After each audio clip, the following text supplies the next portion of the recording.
What's going on, guys? It's your boy K-Aus bringing you guys another video.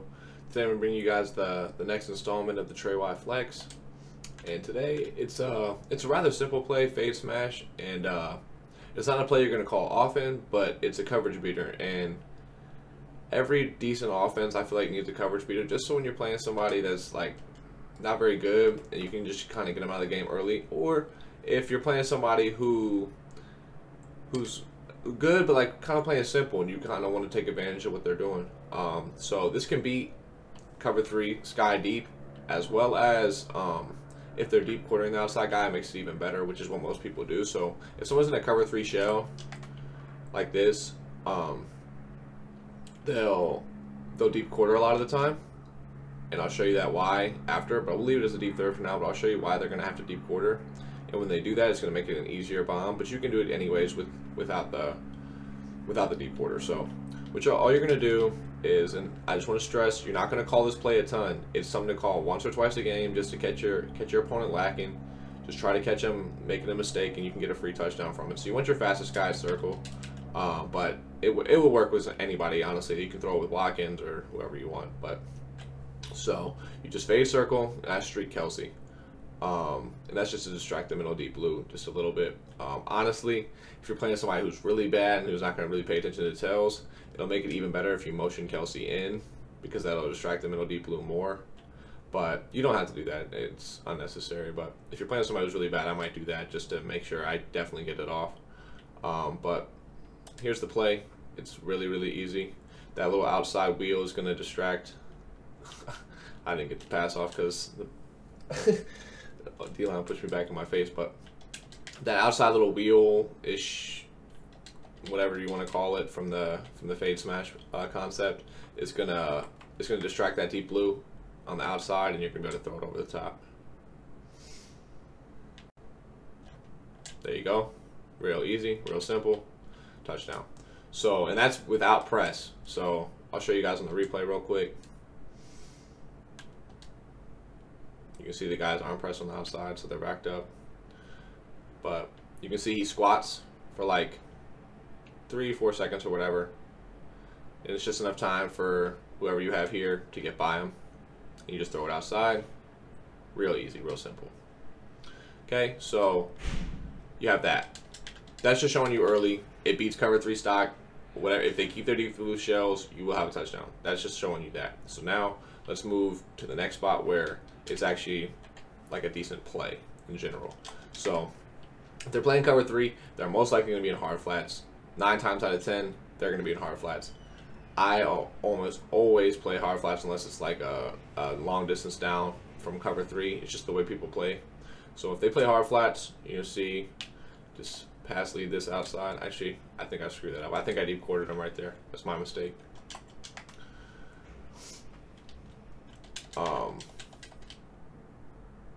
That's why I wanted to say earlier, if they deep quarter there, you can't throw this.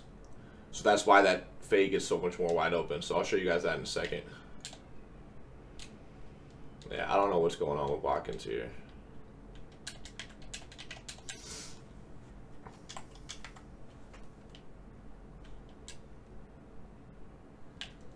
There you go. I don't know what's going on. Sorry guys, I'm a little sick, a little under the weather, so my voice is a little gone, but you can see right there, I don't know what happened with the other one, but let me show you the replay before I run it again. This is what's supposed to happen. The deep third jumps into the fade, and then you just pass lead it outside, and you pick up a free 10 to 15. Show you guys again. Pass it outside, free 10 to 15. And Watkins, honestly, he's getting a weird bump on some of these, but that doesn't normally happen. I'll show you guys one more time. Pass it outside, catch it. Now, the better route runner you have here, the better. And I'm going to show you guys that real quick. Obviously, this is regs, and it still works, I promise, with Sammy Watkins. You just saw me complete it 3 times. But if you're an ultimate team, you're going to want to have a better receiver here. So let me just jump in and put Tyreek Hill there. Just to show you guys how much better it is when you actually have a good, like a top player there. it's a lot quicker of a burst outside, and they don't get bumped really. So let me just show you that really quickly. See, we have hard flats out there. And there. That's what Tyreek Hill gets pretty much every single time. So you guys are going to want to have your best receiver there. But if you, not your best receiver, just a good receiver. But at the end of the day, if you have somebody that's like above average, like Watkins, it'll still work. So there you go. Now, if they start deep quartering, it won't be open. So let me take you guys to the next step on the play, just so if you'll recognize the deep quarter because he won't pull in on that fade like this. So he didn't pull in at all, so you know it's a deep quarter, and you know you're gonna have the bomb.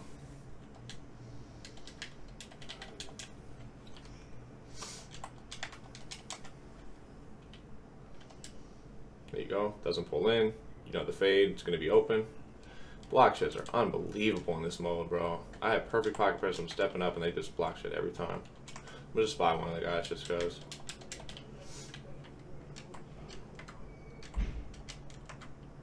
Deep quarter the outside guy.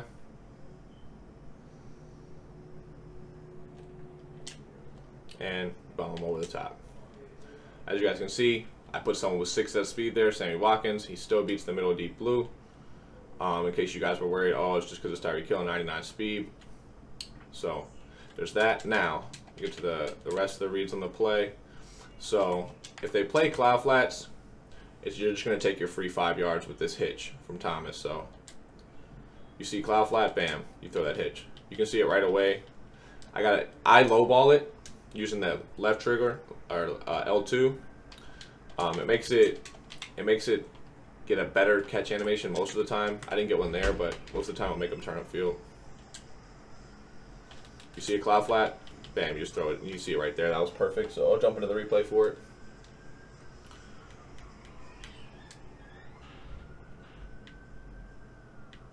So what you're watching, if they're in cover 3, you're watching this guy, you see him drop back on that wheel for 1 step, you're throwing it instantly. As soon as I see that, I'm throwing it. And you can see, I just started my pass release. As soon as I saw him step back behind him, you know it's a cloud flat, so you throw it.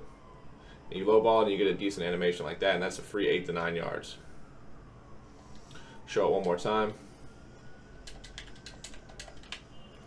And then we'll jump into cover 2. Takes a step back, bam, you throw it. Turns upfield. So that low ball gets you that turn upfield animation a lot better than a regular throw. So I'll try the regular throw and just kind of show you guys for comparison. Takes a step back, throw it. And see, it gives me like a weird turn upfield animation. I don't know why, it's slower, but just low ball. If you know it's there, low ball it. Okay, so we'll jump into cover 2 now. The same exact setup. So it's pretty much the same exact read, so I'm not going to waste your time on it. If they have hard flats, you're going to have the wheel butt naked. Plain and simple. I mean, I don't have to show you guys that anymore. It's going to be wide open. And if they play cloud flats, you're just going to lowball that hitch. Bam. So, I mean, it's even better if they're blitzing. So the vert hook was the guy that tackled me right there. So let me just pretend they're blitzing. So this was the guy who tackled me. So if they just say they're blitzing and they play cloud flats, slow ball that, and then the vert hook's not even there to tackle him. It's 10 yards. So it's actually a really, really good flood concept.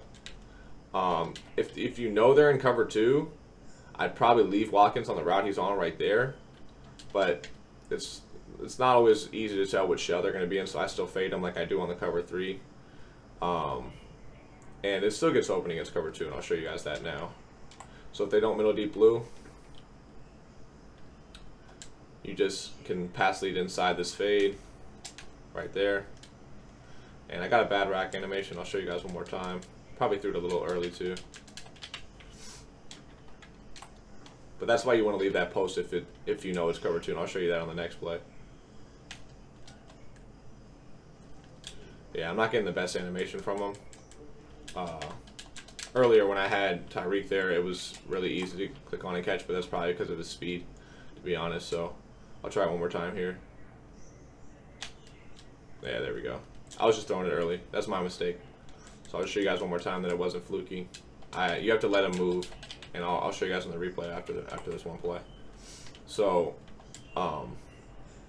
you just gotta let that wheel pull him out a little bit. There you go. Yeah. So that was my mistake. That was me. So I'll show you what you're looking for on the safety from the cover 2.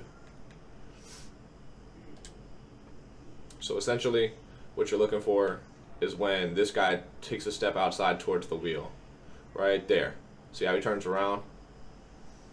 He takes like 1 or 2 steps outside, then you pass lead it in, and it's a lot easier. So I was messing up before. That was my mistake. I'm not going to cut those just so you guys can see when not to do it. And let me just show you guys right here. If you know they're in cover 2 and they're not keeping them in a linebacker in a deep blue, you can leave this little streak. It's going to get open a lot easier. You see right there, you don't have to wait for the guy. You can just kind of throw it straight forward. You don't even have to pass lead it. But if you don't know what they're in, just put the fade. Obviously, you just saw it gets open against it anyways. So that's essentially the play, guys. I know it's not like the craziest play with like a post that beats everything or a crosser that beats everything, but it's a coverage beater, and every offense kind of needs a coverage beater, and it's a pretty good one at that. Especially in MUT when you can have 3 fast receivers now. But it's going to work in regs too. I mean, with regs, you don't have the greatest zone guys, so it makes other things better too, especially if you have Tyreek there. So that's it, guys. I hope you guys enjoyed. If you did, like, comment, and subscribe. If we get 100 likes on this video, we'll go for the next play of the little mini e-series or ebook series that I'm doing right here. So hope you guys enjoyed. Take it easy. Peace.